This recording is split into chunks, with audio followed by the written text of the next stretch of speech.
Hi everyone.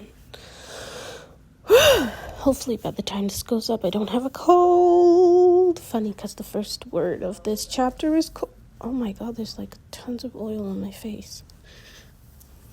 Sorry, I have to wipe this off my face. I did my hair today and I don't know, I always do it wrong. It's always like oil dripping down my face and then but I took a shower this morning for nothing. Alright, well, it is time for chapter 22. Hey, I'm 22.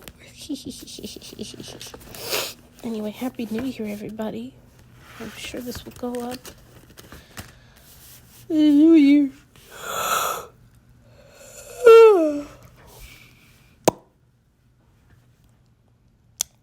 My lipstick is popping. Or something. I don't know. I forgot the words. Whatever. I look great.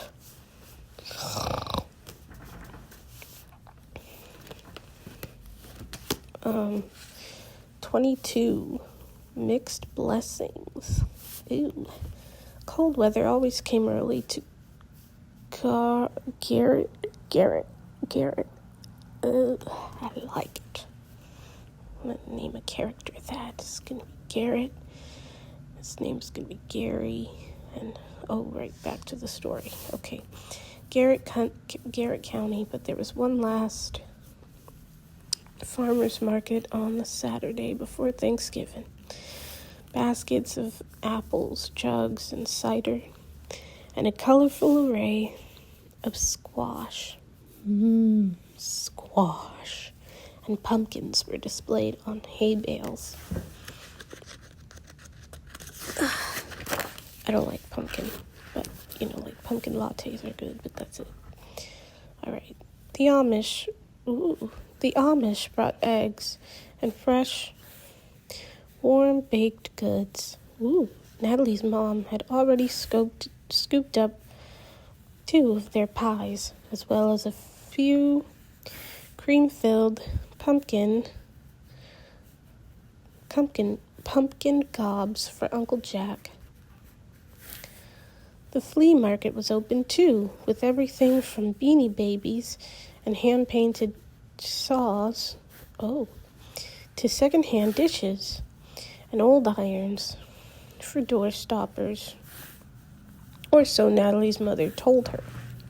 Natalie, wearing jeans and a heavy sweater, moved her cane over the rough, uneven ground outside, staying close to her mother's side.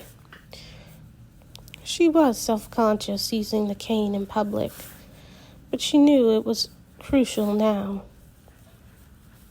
A few craftspeople are here. They have hand-knit baby clothing and blankets and, oh, gosh, who in the world is going to buy a box of old LP records? Her mother kept up a running commentary that was becoming a little too loud and embarrassing, Natalie thought. And why did she have to sound so upbeat? Was she getting some enjoyment from this? But even as she thought it, Natalie knew she was just taking her anger out on her mother again. Nat, the honey lady is here. She's waving us over.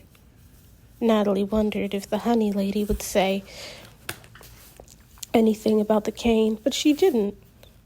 She just rambled on in her southern accent about what a nice day it was and how they simply had to sample some new goldenrod honey. Y'all have to try it. I'm gonna insist. Here, I got some little crackers. There you go. Talking as if nothing was different, but everything was different. So what was she thinking? She must have to be thinking something. Natalie wanted to see her face and her expression and the way she moved her hands. You can tell so much from the way people move their hands. You can? Really? But nothing. A cracker with honey sat in Natalie's mouth. Back at their van, cheese sales were brisk. Natalie was busy filling bags and inserting flyers all morning. Lots of people had questions about the cheese, and different voices filled the air. But along about afternoon,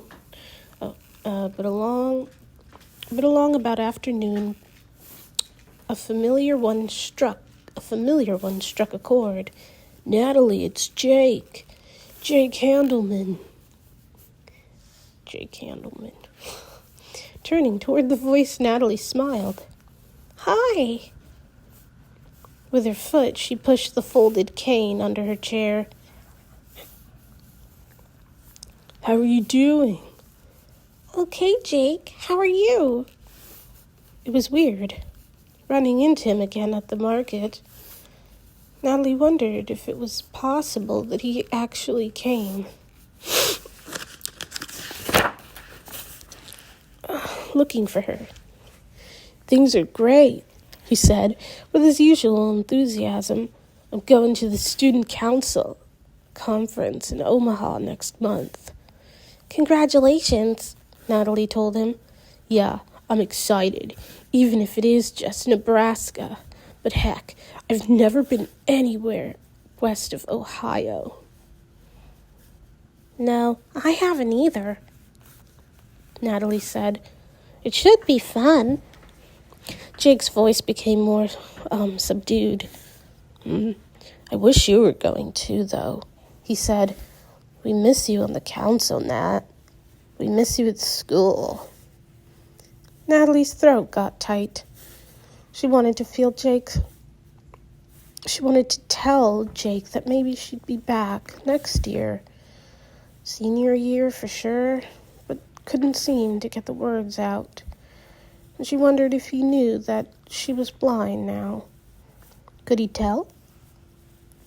Natalie would have given anything to have been able to see his face.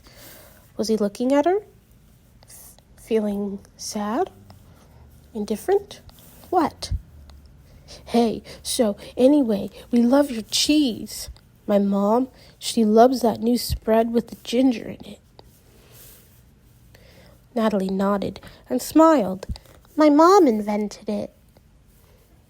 I like it too. My dad said a major grocery chain is picking it up for the holidays. Cool. Another silent pause. Should she tell him she was blind? But maybe he was in a rush to go. Was he? Or did he want to stay and talk? Was there a customer waiting? How was she ever going to know these things? Well, anyway, have a great Thanksgiving, Nat.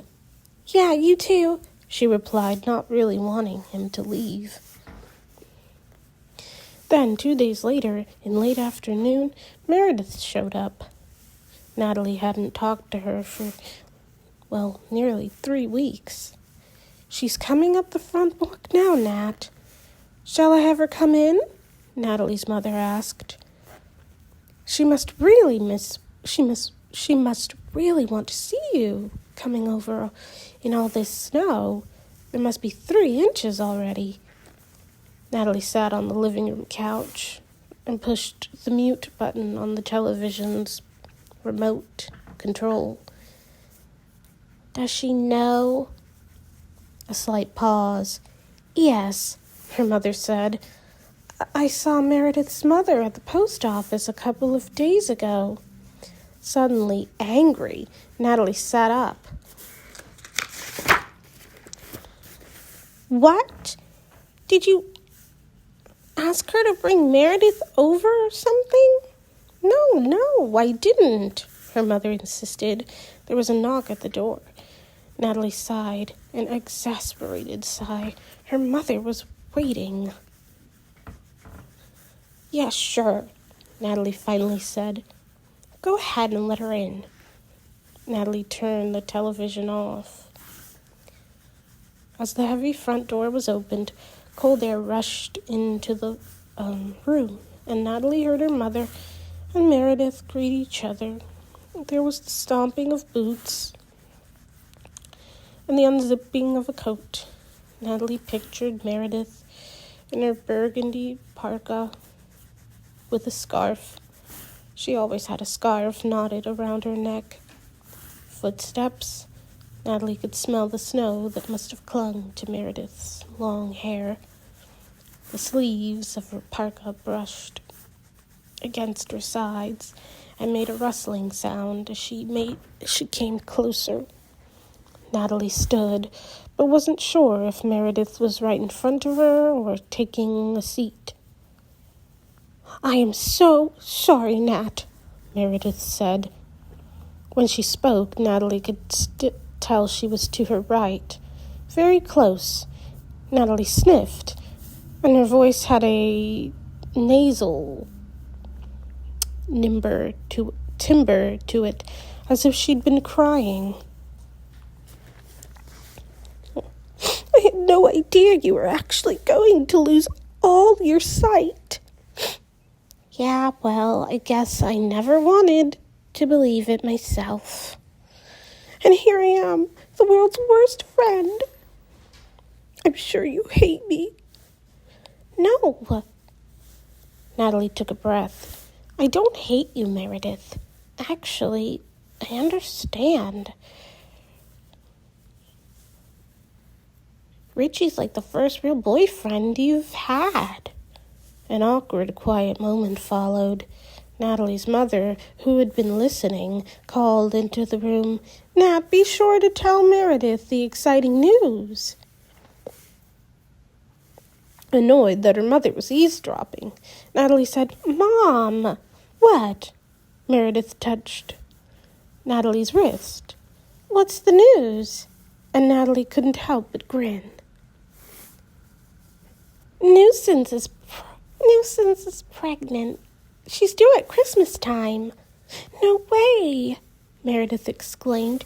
Nat, that's exciting. She reached out and touched one of Natalie's hands. Come on, can we be friends? Natalie nodded, and the old friends hugged for a long moment.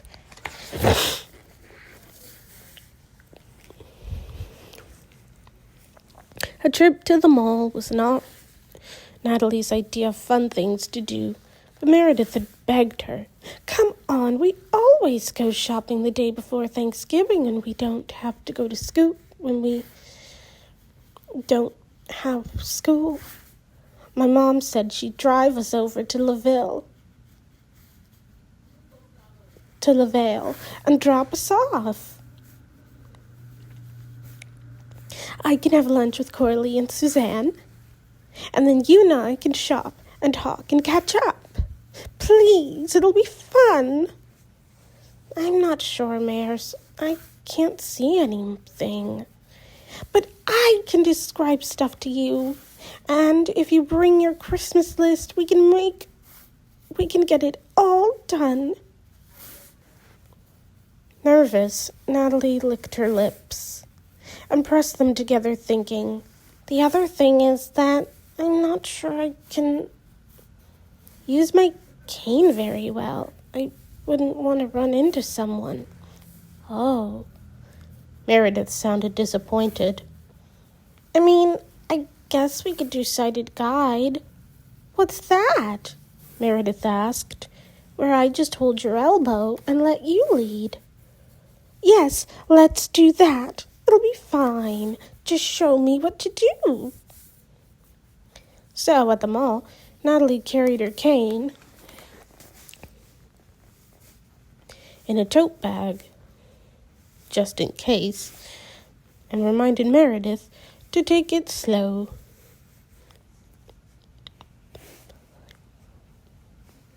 I'm going to tuck my right hand in around your elbow and walk like a half step behind you.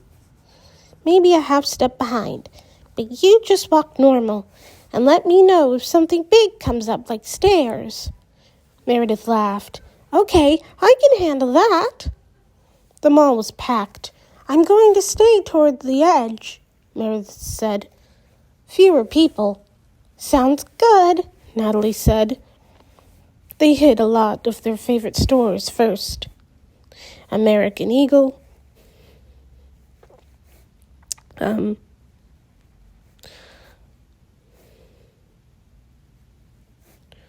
Aeropostale, Claire's.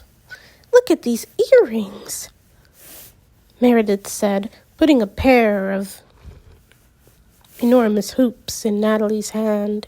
Can you tell how big they are? You're so big. They're so big, they're gross. Oh, these sweaters are beautiful, Meredith gushed a few minutes later. She took Natalie's hand and guided it to the display. Isn't it soft? Natalie nodded. Very soft. Half off, and they're turtleneck, Nat. You love turtlenecks. They come in green, a deep red like wine. A deep red like wine and black. Do you want to try one on? The thought of using a dressing room and then being able to see herself, not being able to see herself was too much for Natalie. No thanks, she said. Maybe later. At noon, they met Coralie and Suzanne at Chicken Filet for lunch. Each of the girls gave Natalie a hug. Sorry about your sight. I don't know why she's British. Sorry. Sorry about your sight, said Coralie. Yeah, that's a real bummer, Suzanne added. Natalie didn't think either of the girls sounded overly sincere, but what did she expect? Would she rather hear them choking back sobs? No way. She had to give them some credit. At least they acknowledged her blindness instead of ignoring it. The four girls ordered their meals and sat down at a small table together. What's it like? Suzanne asked. I mean, can you say like light versus dark? No. Natalie shook her head. Nothing. I heard that when people lose their sight, their sense of hearing gets better, Coralie said. Is that true? No, my hearing is the same. It hasn't changed, Natalie said. It's just that I'm tuned into it more. I use it more. It becomes more important. Wow. I think if I ever lost my sight, I'd get one of those dogs, Suzanne said. Why don't you get a seeing eye dog? I would. Natalie smiled at her ignorance. They're called guide dogs. And, well, for starters, you can't just get a dog. You have to be a certain age. And you need to learn how to use a cane first, because what if your dog gets sick? And what if you have to go somewhere and your dog isn't allowed? Then what would you be able to do? And how would you get around without the dog? You have to be able to get around without the dog, too. Suzanne was quiet. Natalie hoped she hadn't been too preachy. Natalie felt a slender thread of tension weaving its way through the group. Was it because of her blindness? She didn't want to be ruining the meal, but she wanted to but she didn't want it to be a big Q&A about being blind either. So she tried to reverse the conversation. How about you guys? How's school, Meredith? How are things with Richie? How are things with Richard? I mean Richie, she asked brightly, before dipping a chicken strip in barbecue sauce and taking a bite. Good. He went to Richmond with his family to have Thanksgiving with his grandparents. They're looking at a college down there, too. I forgot he's a senior, Natalie said.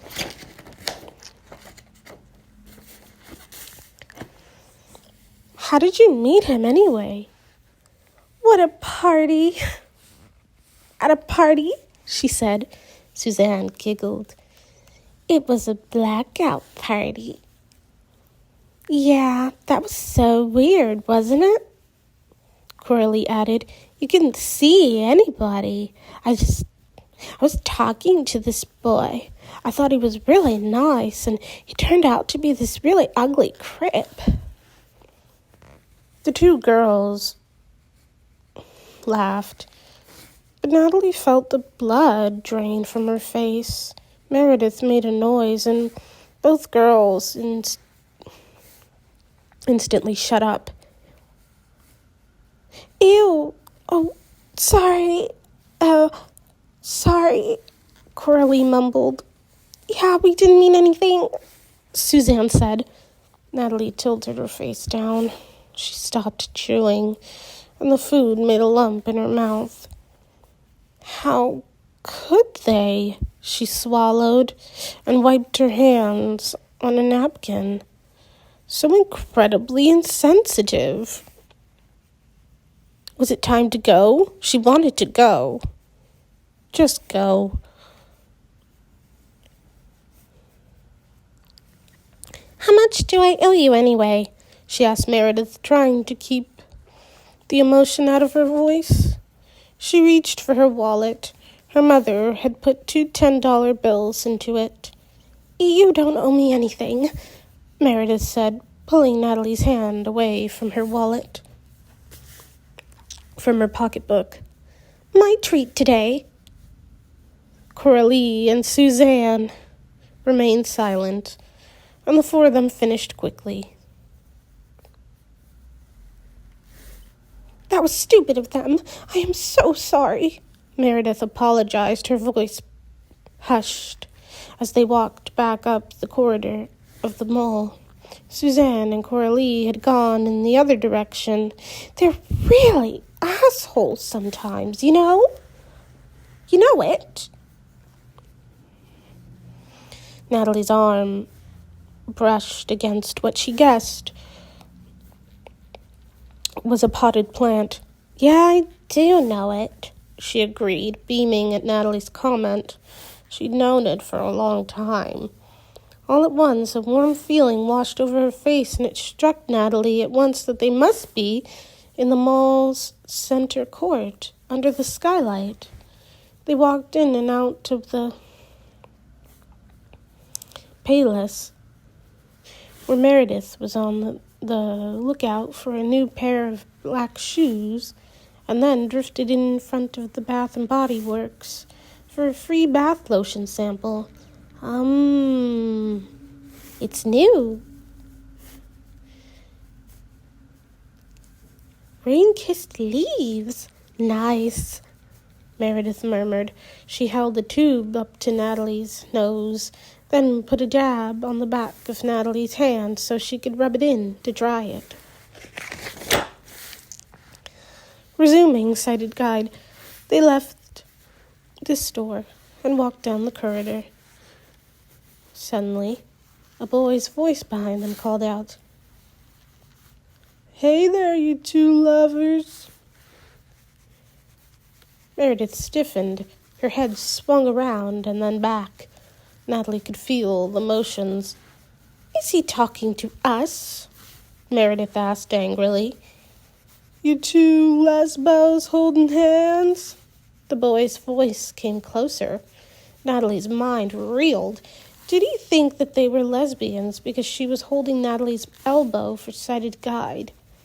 Can I have a smoochie too? He snuck up behind them and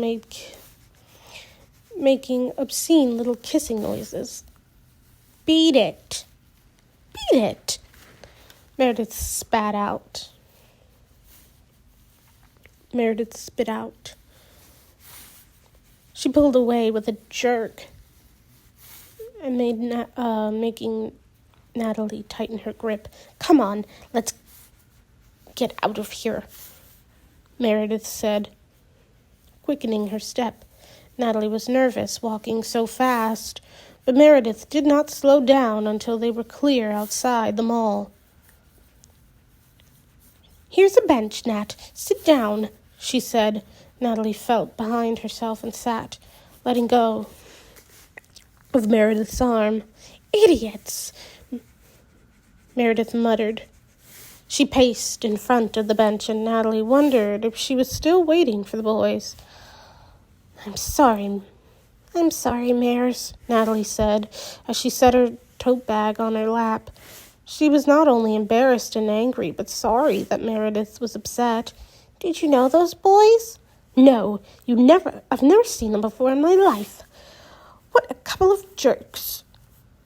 Look, I'll get my cane out, Natalie offered, pulling it from her tote bag. I'll use it. I'll use that instead. But Meredith was firm. Let's just call my mother, okay? Damn.